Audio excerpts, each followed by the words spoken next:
Twin flame नाम की कोई जर्नी होती है, ये मैंने कभी सुना भी नहीं था, कभी जानती नहीं थी, किसी और के बारे में भी नहीं जाना। कभी ये मुझ तक ये खबर, ये न्यूज़ कहीं से भी ये वर्ड का पहुंचा नहीं था। कुछ भी नहीं जानती थी इसके बारे में। लेकिन जब मैं इस जर्नी में आई, काफ़ी समय बाद मुझे पता चला, और वो धीरे धीरे मैं स्टेप बताऊंगी कैसे मुझे पता चला और क्या क्या फेस किया मैंने। लेकिन इस जर्नी की एक चीज़ है जो मैं आपको बताऊंगी। अपने हर वीडियो में कुछ ना कुछ ऐसा शेयर करूंगी कि अगर आप भी ट्विन फ्लेम जर्नी में है तो ज़रूर आपको ये बातें रिलेट होगी ही होगी। तो जैसा कि मैं बचपन से एक चीज़ मैं अपने अंदर देखती थी कि खुद को इनकम्प्लीट फील करना, और वो चीज़ मुझे तब नहीं समझ में आती थी, लेकिन अब समझ में आ रही है।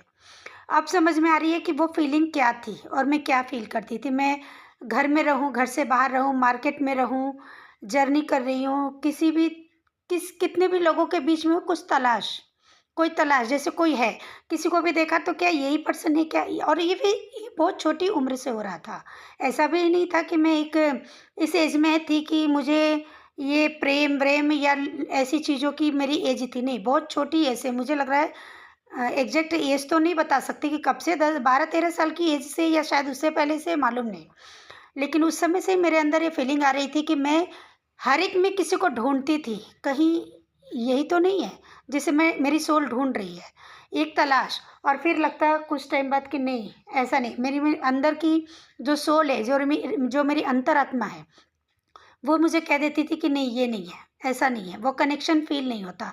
और वो एक वेटिंग एनर्जी मेरे अंदर रहती थी, कोई तो है, कोई तो है, कभी तो मिलेगा, शायद इस बार मिल जाए, शायद इस जर्नी में मिल जाए, शायद वो मिल जाए।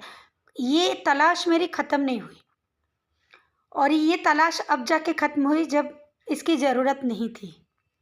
जब मैं अपनी ज़िंदगी के बहुत सारे पड़ाव पूरे कर चुकी हूँ, बहुत सारी जिम्मेदारियाँ पूरी कर चुकी हूँ, तब जा कर के ये लाइफ में मेरे आया है, ये पल मेरे लाइफ में आया है जब मैं खुद को कंप्लीट फील कर रही हूँ। वो चीज़ मुझे मिल गई, और अब मुझे कुछ नहीं चाहिए। मेरी सोल को किसी चीज़ की तलाश नहीं है। डिटेल में बताऊंगी फिर से, जुड़े रहिए।